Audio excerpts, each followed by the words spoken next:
داغماي سلامتنا تقبلوا كبرات سمعتنا كابز قصيلو بعوت أرقاي زدالو أفريقيا أبسو منزيخ قرب مكتالكم نعدم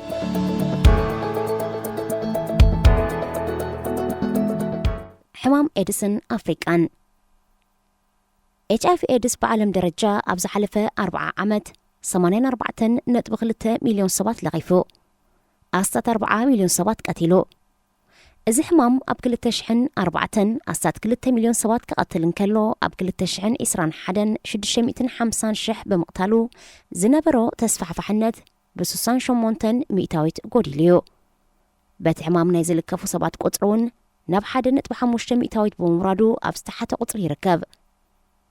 HIV إيدس زنبرو تلابعنت أزيو كانت قدلا حجون سوموناوي كب 15 كسب 24 زعد مئوم أستات 5 شحمن السياتي لكف كمزلو بحادة تحساسة بستتنبلا معالت إيدس تقليسو HIV أبكل تشعن إسران حدن بحافشا حدنت ب5 مليون صبات كلكفن كلو إذا قطري مست فيروس نايزن وبرو صبات 38.4 مليون كمزخون كيرولو كابزوم مس HIV زنبرو اتوم 75 مئتاويت حكمنا وحجز رقبو بمخانم بتحمام نايزو موتو صبات أزيو 5 قدل كوينلو HIV كابد نابهت أنزا حلف سنبرة من لبع قطرون ب50 كل 10 مئتاويت قديلو أب كل تشحن 10 بت فيروس نايزل كفو قطري 320 شح زنبرة أب كل تشحن إسران حدن ناب 260 شح وريدلو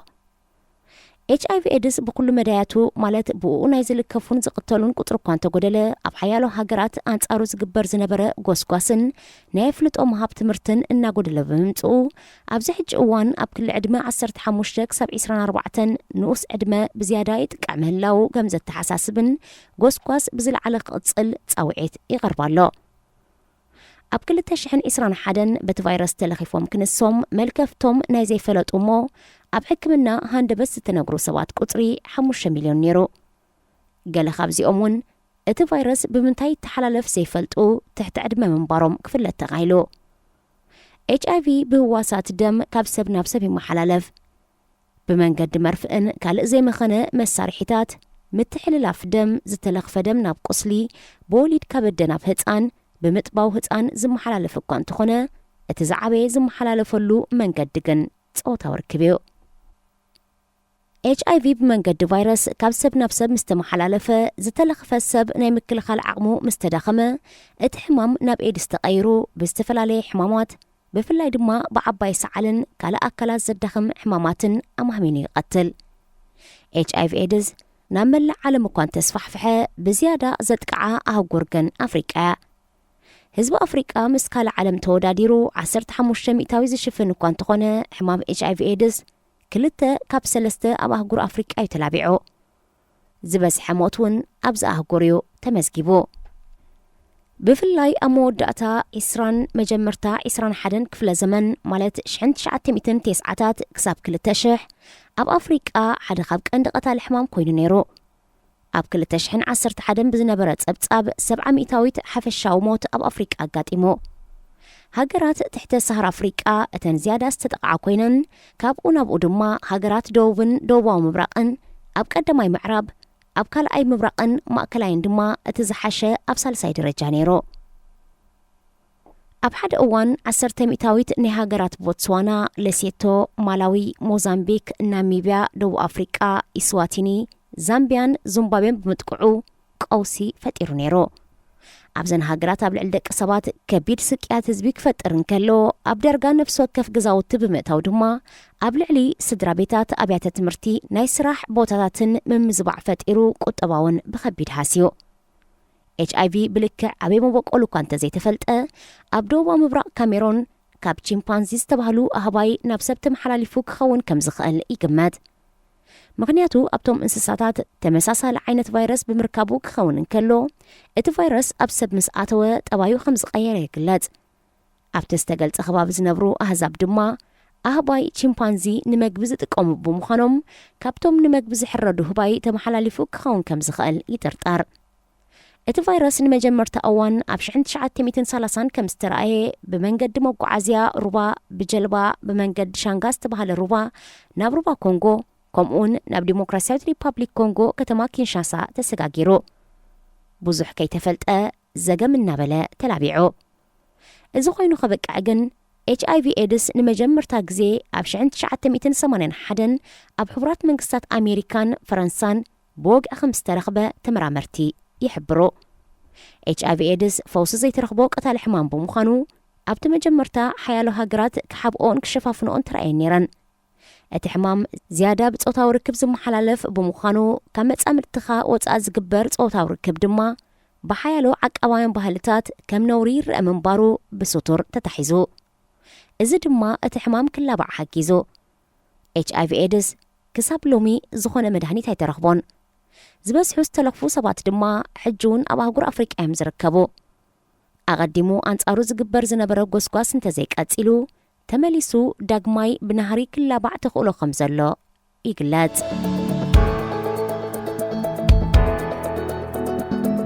ሕማም ኢቦላ ኣብ ኡጋንዳ ዝሓለፈ 2 ዋርሕ ኡጋንዳ ኣንጻር ኢቦላ ቫይረስ ክትቃለጽ ጸኒሓ ክሳብ ሕጂ ድማ ኣብታ 44.7 ሚልዮን ህዝቢ ዘለዋ ሃገር 141 ሰባት በቲ ሕማም ክልከፉን ከለው 55 ድማ በቲ ሕማም ተቐቲሎም ኣለው እቲ ካብ ሱዳን ከም ዝተላብዐ ዝንገር ዘሎ ቫይረስ ኣብዚ ሕጂ እዋን ኣብ ድሓን ኩነታት እኳ እንተሃለወ ካብቶም ዝተለኽፉ 39 ሚእታዊት ብምሟቶም ዝያዳ መጠንቀቕታ ከም ዘድሊ ውድብ ጥዕና ዓለም ገሊጹ እቲ ቫይረስ ኣብ ሙደንደ ካሳንዳ ኪገግዋን ኣብ ዝተባሃለ ዞባታት ዝያዳ ከም ዝተረኣየ ክግለጽ እንከሎ ኢቦላ እንተሒዙካ ናይ ምቕታል ዓቕሚ ኣዝዩ ልዑል ብምዃኑ ኣብ ገለ ቦታታት ናይ ምውሻብ ሕጊ ተኣታትዩ ቀኒዩ እንተኾነ ብዛዕባ እቲ ሕማም ዝምልከት ኣዝዩ ብዙሕ ናይ ሓሶትን ጌጋ ሓበሬታ ምዝርጋሕን ይዘውር ብምህላው ኣብ ልዕሊ ዜጋታት ምድንጋር ፈጢሩሎ እቲ ዝወሃብ ዘሎ ጉጉይ ሓበሬታ መንግስቲ ኢቦላ ዘየለኽነሱ ህዝቢ ክቆጻጸር ኢሉ ፈብሪኽዎ መንግስቲ ናይ ወፃእ ሓገዝ ክረክብ ኢሉ ዝብሉን ካልኦትን ይርከብዎም ብመልከፍቲ ቫይረስ ዝመሓላለፍ ሕማም ኢቦላ ኣብ ኣፍሪቃ ጠፊኡ ክበሃል ይጸንሕ እሞ ተመሊሱ ይመጽእ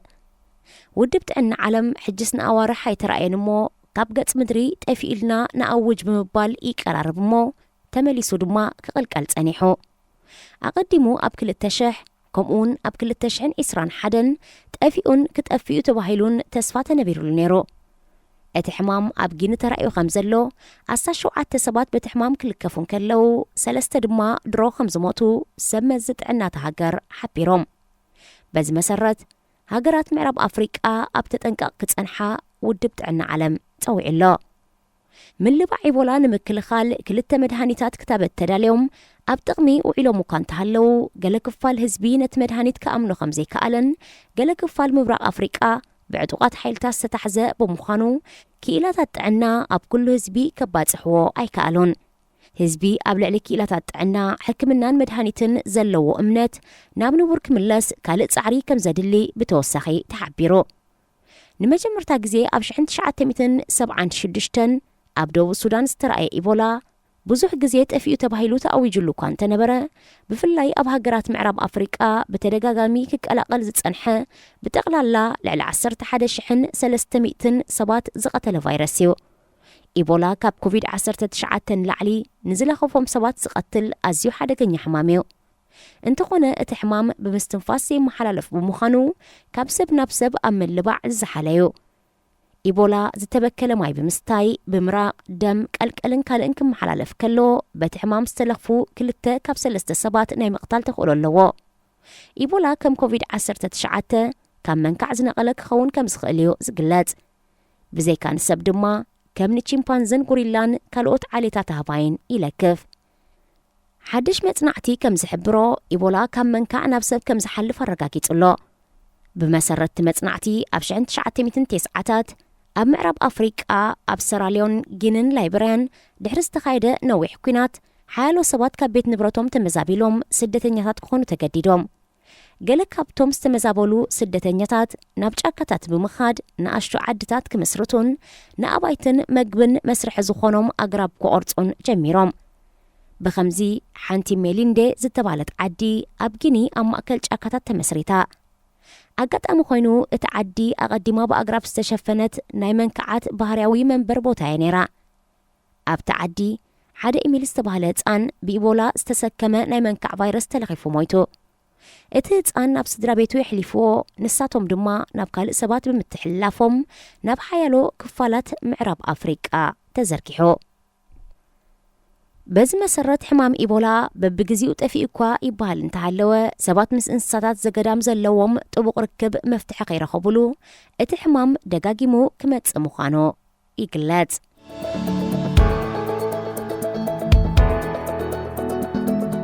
ዝተረስዑ ህፃናት የመን ካብ ኤርትራ ቀይሕ ባሕሪ ተሳጊራ በቲ ዝቐረበ ናይ ባብኤል መንደብ መጻቦ 41 ኪሎ ሜትር ብማእከላይ ወገን ድማ 344 ኪሎ ሜትር ናብ ባሕሪ ርሕቀት ኣለወን በዚ ምኽንያት የመን ሓንቲ ካብ ቀረባ ንኤርትራ ጥራይ ዘይኮነት ነዊሕ ዝጸንሐ ታሪኻዊ ዝምድናን ናይ ህዝብታት ምቅራብን እውን ኣለወን በዚ ምኽንያት እዚ መደብ ናብ ኣህጉር ኣፍሪቃ ዘተኮረ እኳ እንተኾነ ኣብታ ጎረቤት ሃገር ዝወርድ ዘሎ ዕንወት ኣብዚ እንተቐረበ ጉጉይ ኣይመስልን ኩናት የመን 11 ዓመት ሒዙሉ ዘሎ ብመሰረት መግለፂ ውድብ ሕቡራት ሃገራት የመን ኣብ ዓለም እታ ኣብ ዝበኣሰ ሰብኣዊ ቅልውላው እትርከብ ሃገር ኮይና ኣላ ኣብ ዝተፈላለየ ኩርናዓት ዓለም ዝተፈላለዩ ቅልውላዋት እኳ እንተሃለዉ የመን ግን ካብዚ ኩሉ ቅልውላዋት ኣብ ዝኸፍአ ኩነታት ትርከብ ሃገር ተባሂላ መግለፂ ይወሃብ ኣሎ ኣብ ኢትዮጵያ ክልል ትግራይ ዝተኻየደ ኩናት ኣዝዩ ቀታሊ እኳ እንተነበረ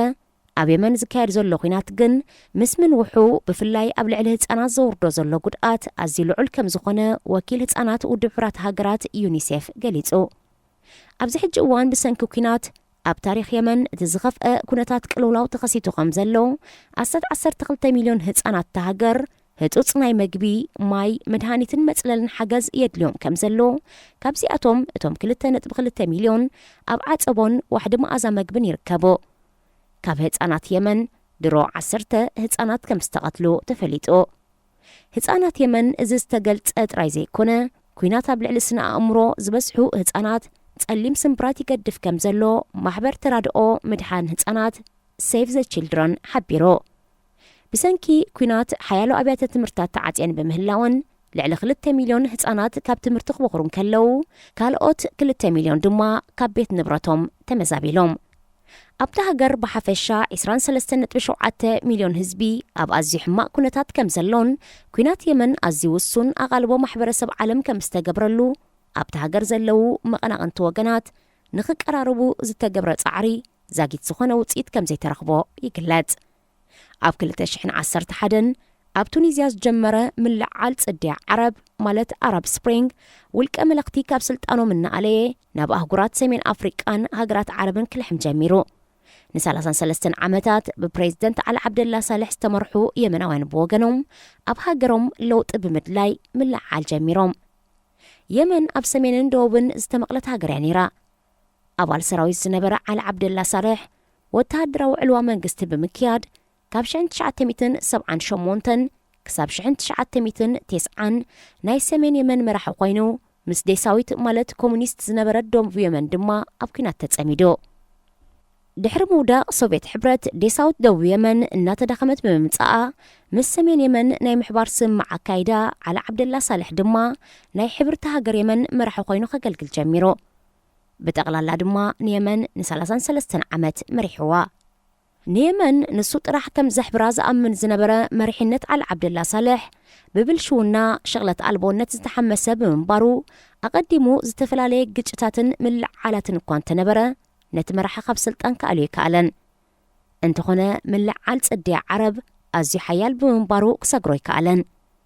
ንምልዓል ጽድያ ዓረብ ብዝለዓለ ዝተጠቕመሉ ንዓመታት ኣንጻር መሪሕነት ዓሊ ዓብደላ ሳልሕ ዝተቓለሱ ተኸተልቲ ሃይማኖት ሽዓ ዝኾኑ ሑቲ ዝተባህሉ ነይሮም ነቲ ኩነታት ንምርግጋእ 6 ሃገራት ዓረብ ማለት ስዑድ ዓረብ ሕቡራት ኢማራት ቀጠር ኩዌት ዑማንን ባሕሬንን ዘጠቓለለ ቆንስል ምትሕጋዝ ወሽመጥ ማለት GCC ኣብ ጉዳይ የመን ኢዶም የእትዮም ድሕሪ ዝተኻየደ ስምምዕ ናብ ሕጊ ከይቀርብ ናይ ውሕስነት መብፅዓ ዝተኣትወሉ ዓሊ ዓብደላ ሳልሕ ስልጣኑ ንምክትሉ ዝነበረ ዓብድረቦ መንሱር ሓዲ ከረክብ ተገዲዱ ዓብድረቦ መንሱር ሓዲ ብቆንስል ምትሕጋዝ ወሽመጥ ተደጊፉ መንግስቲ እኳ እንተመስረተ ነታ ሃገር ግን ከረጋግኣ ኣይከኣለን ኣብ ግዜ መሪሕነቱ መጠነ ሰፊሕ ሸቕለት ኣልቦነት ቀፂሉ ናይ መግብን ጸጥታን ሕፅረት ነይሩ ዝነበረ ናይ ጸጥታ ሃጓፍ ተጠቒሞም ዳዕሽ ዝርከቦም እስላማውያን ምንቅስቃሳት ኣብታ ሃገር እግሪ ተኺሎም ናይ ጠፊእካ ምጥፋእ ርሰቕትለታዊ መጥቃዕቲ እናበስሐ መጺኡ ንደቡብ የመን ክንጽሉ ናይ ዝህቅኑ ዕጡቓት መጥቃዕታት ጀሚሩ ዳግማይ ነቲ ሃገር ንምርጋእ ንመጻእቲ ሃገር ንምውሓስን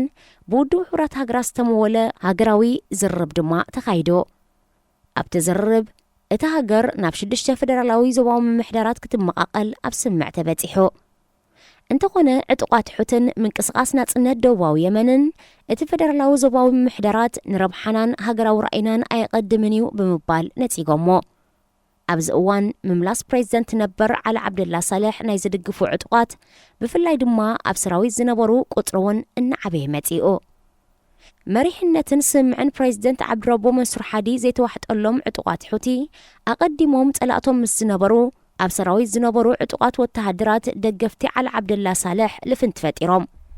ሓቢሮም ኣብ 2014 ንርእሰ ከተማ ሰንዓ ኣብ ትሕቲ ቁፅጽሮም የእትዮማ ዕጡቓት ናብ ከተማ ዓደን ብምምራሕ ንማዕርፎ ነፈርቲ ድሕሪ ምቆጻሮም ኣብታ ከተማ ዝነበረ ፕሬዚደንት ዓብድረቦ መንሱር ሓዲ ናብ ስዑድ ዓረብ ኣምሊጡ ዕጡቓት ሕቲ መንግስቲ ከም ዝተቆጻጸሩ ብምእዋጅ ባይቶታ ሃገር ብምፍራስ ንዝተቆጻጸርዎ ቦታታት ዘመሓድር ብመሐመድ ዓሊ ኣልሒቲ ግዝያዊ ሰውራዊ ኮሚቴ ቆይሞም ዓሊ ዓብደላ ሳልሕ ድማ ተጸንቢርዎም እንተኾነ እዚ ግዝያዊ ኮሚቴ ብሓየለ ወገናት ተቐባልነት ኣይረኸበን ካብቶም ዘይተቐበልዎ ወገናት ቆንስል ምትሕጋዝ ሃገራት ወሽመጥ ውድብ ሕቡራት ሃገራትን ሕቡራት መንግስታት ኣሜሪካን ዝርከብዎም ነይሮም ዕጡቓት ሕቲ ተኸተልቲ ሃይማኖት ሺዓ እስላም ኣብ ልዕሊ ምዃኖም ነቲ ምስ ስዑድ ዓረብ ዘዳውብ ምዕራባዊ ወገናት ድማ ብሰፊሕ እዮም ዝቆጻጸርዎ ብሱና እስላም ዝተዓብለለት ስዑድ ዓረብ ሕቲ በታ መቐናቕንታ ከም ዝኾነት ዝንገረላ ዝዓበየት ሽዓዊት ሃገር ኢራን ይሕጎዝዮም ዝብል እምነት ስለ ዝነበራ ብስጋት የርያቶም በዚ ምኽንያት ስዑድ ዓረብ ኣብ ሃገራት ዓቂቡ ዝነበረ ዓብድረቦ መንሱር ሓዲ ናብ ስልጣን ንምምላስ ንሳት ትመርሖ ወተሃደራዊ ልፍንቲ መስሪታ ንምጥፋእ ዕጡቓት ሕቲ ኩናት ኣዊጃ ኣብዚ ልፍንቲ እዚ ስዑድ ዓረብን ኢማራትን ዝዓበየ ተራ ክጻወታ ከለዋ ሓያሎ ሃገራት ድማ ብዝተፈላለየ መንገዲ እጃመና በርኪተን ድሒሩ ፕሬዚደንት ነበር ዓሊ ዓብደላ ሳልሕ ምስቲ ብስዑድ ዓረብ ዝምራሕ ልፍንቲ ክዘራረብ ምዃኑ ብምግላጹ ብሓይልታት ሕቲ ተቐቲሉ በዚ ድማ ሓይልታት ሕቲ ብዘይካ ኢራን ኣብ የመን ካልእ ሓጋዚ ይኹን ጸግዕብ ዘይብሎም ናብ ዝተሸመመ ኩናት ኣምሪሕዎም ዕጡቓት ሕቲ ንምድምሳስ 26 መጋቢት 2015 ስርሒት ወሳኒ ህጁም ዝተሰመየ ወተሃደራዊ መጥቃዕቲ ጀሚሩ ኣብዚ መጥቃዕቲ ኪዳን ልፍንቲ ዝመሰረታ ሃገራት ስዑድ ዓረብ ሕቡራት ኢማራት ዓረብ ኩዌት ቀጠር ባሕሬን ግብፂ ሞሮኮ ዮርዳኖስ ሱዳንን ሰኔጋልን ሰራዊትን ነፈርቲ ኩናትን ብምልኣኽ ተሳቲፈን ኤርትራ ጅቡትን ሶማልያን ክልል ኣየረንን ማያት ባሕረንን ከምኡውን ወተሃደራዊ ማዓስከራትን እቲ ልፍንቲ ክጥቀመሉ ኣፍቂደን ናይ ኤርትራ ንኣብነት ዋላ እኳ ብወግዒ እንተዘይተገልጸን ዝሓለፈ ቅንያት ከም ዝወፀ ዝተነግረሉ ህላወ ማዓስከር ወተሃደራት ኢማራት ኣብ ወደባዊት ከተማ ዓሰብ ከም ዝነበረን ከምኡ ብምብጋስ ኣብ ልዕሊ የመን መጥቃዕቲ የካይድ ከም ዝነበረ ይንገር ሕቡራት መንግስታት ኣሜሪካ ብሪጣንያን ፈረንሳን ነቲ ልፍንቲ ኣጽዋር ኣብ ልዕሊ ምሻጥ ሎጂስቲካውን ስልያውን ሓገዝ እውን ኣበርኪተን ብፍላይ ኣሜሪካን ብሪጣንያን ኣብ ናይ እዝ ማእከል ኣባላት ብምልኣኽ ሓጊዘን ነዊሕ ተጓዒዘን መጥቃዕቲ ዘካይዳ ነፈርቲ ኣብ ህዋ ካብ ነፈርቲ ናብ ነፈርቲ ዝምላእ ናይ ነዳዲ ሓገዝ ገይረን ኣቐዲሙ ብብላክ ዋልተር ዝፍለጥ ዝነበረ ኣካዳሚ ዝበሃል ናይ ጸጥታ ናይ ግሊ ትካል ኣሜሪካ ብቐጥታ ኣባላቱ ኣብቲ ኩናት ኣሳቲፉ ኣብ ኩናት የመን ብቐጥታ ዝተሳተፋ ሃገራት ምስ ንርኢ ሱዳን ሰኔጋል ሞሮኮን ግብፅን ክኾናን ከለዋ እተን ሃገራት ካብ ስዑድ ዓረብ ገንዘባዊ ሓገዝ ከም ዝተገብረለን ዝተፈላለዩ ወገናት ይገልጹ ሞሮኮ ንኣብነት ክሳብ 2017 ካብ ስዑድ ዓረብ ናይ $5 ቢልዮን ሓገዝ ተገይሩላዮ ሰኔጋልን ሱዳንን ንምንታይ ኣብቲ ኩናት ከም ዝተሳተፋ ገልጻን ከለዋ ንቅዱሳን ቦታታት ሜካን መዲናን ካብ መጥቃዕቲ ሕቲ ንምክልኻል ዝብል ተመሳሳሊ መግለጺ ይበናሉ ነይረን ብፍላይ ሰኔጋል ካብቲ ኩናት ዝካየደሉ ዞባ ኣዝያ ርሒቓ ትርከብ ሃገር ክነሳ ንምንታይ ተሳቲፋ ንብዙሓት ኣገሪሙ እዩ ኩናት የመን መብዛሕትኡ ብደብዳብ ነፈርቲ ተኻይዱ ክሳብ መወዳእታ 2020 ጥራይ ልዕሊ 20,100 ማለት ብገምጋም መዓልታዊ 12 ግዜ ናይ ነፈርቲ ደብዳብ ተኻይዶ ኣስታት 9 ካብዚ ኣብ ልዕሊ ሆስፒታላት ኣብያተ መሳጊድ ናይ ዕዳጋ ቦታ ኣብያተ ትምህርቲ ሕርሻን ካልእ ህዝባዊ ቦታታት ወዲቑ ሰላማውያን ሰባት ቀጥታዊ ዕላማ ኮይኖም ዕጡቃት ሕቱ ብወገኖም ናይ ኢራን ኣፅዋር ከም ዝጥቀሙ ዘለውን ኣብተን ዘይቆፃፀርዎን ዓድታትን ከተማታትን ዓይኒ የብለይ ስንብለይ ናይ መዳፍዕ ደብዳባት ከካይዱን ከለው ናብ ከተማታት ስዑድ ዓረብ ድማ ብላስቲክ ሚሳይላት ተኪሶም ካብ 15 ክሳብ 18 ዝዕድሚኦም ኣስታ 3000 ህፃናት ድማ ብምስግዳድ ኣስኪሮም ሕቲ ዝተኸልዎ ዘይተመልከተ ፀረ ሰብ ፈንጂውን ኣብ ሓያሎ ቦታ ተተኺሉ ብምህላው ኣብ ልዕሊ ሰላማውያን ሰባት መጉዳእቲ የውርድ ምህላው ፀብፃባት ይሕብሩ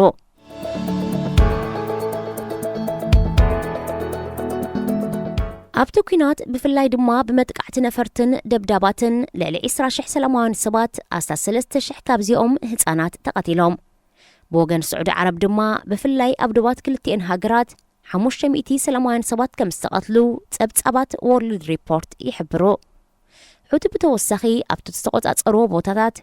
ጃምላዊ ምቕታልን ምእሳርን ዘይሰምዖም ሰባት ከም ዘካየዱ ሓያሎ ሰባት ዳሃይ ከም ዘይብሎም ፀብፃባት ተጣባቂ ሰብኣዊ መሰላት ይኸሱ ኣብ ባይታ ዝተገብረ ወተሃደራዊ ኩናት ከምቲ ዝድለ እኳ ብማዕከናት ዜና እንተዘይተገልፀ ኣብ ባይታ ኣብ ምእላይ ዕጡቃት ሕቱ ግን ከምቲ ዝተወጠነ ውፅኢት ኣይምፀን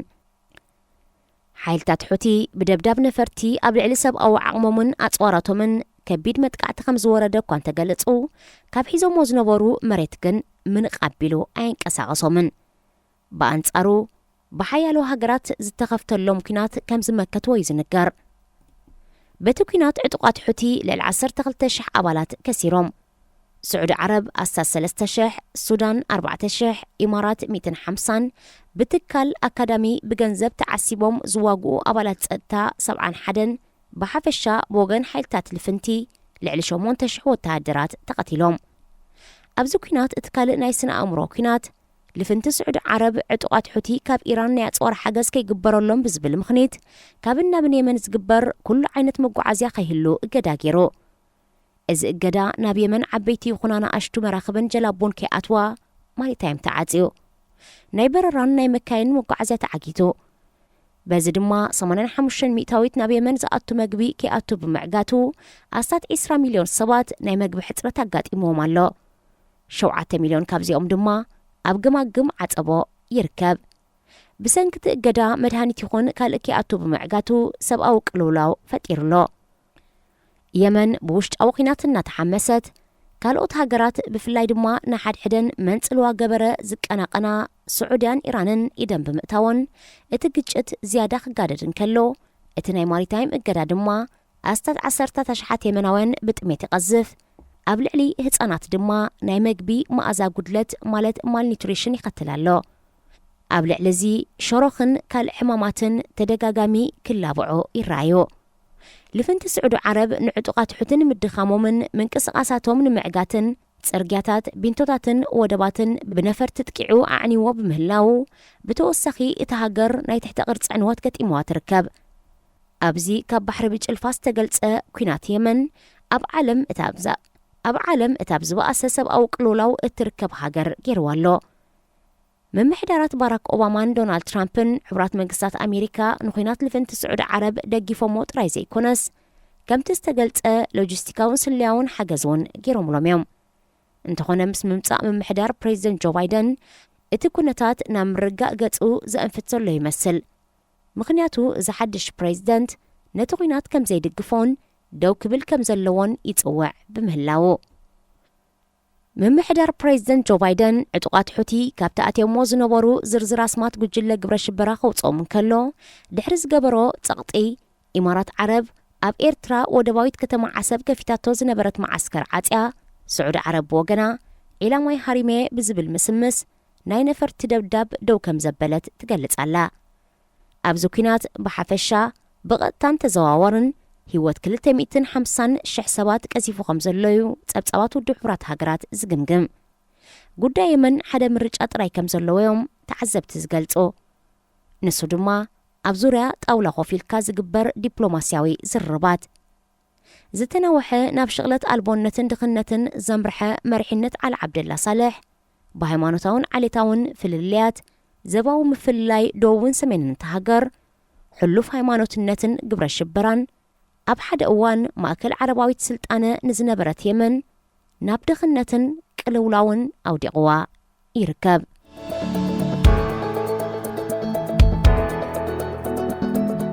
ዝኸበርኩም ሰማዕትና ብዓወት ኣረጋይ ዝተዳለወ ናይ ሎሚ ኣፍሪቃ ብሰሙን እዚ ኣብ ተፈጺሙሎ ዝመጽእ ሰሙን ብኻልእ ትሕዝቶ ክሳብ ንራኸብ ሰናይ ቅነ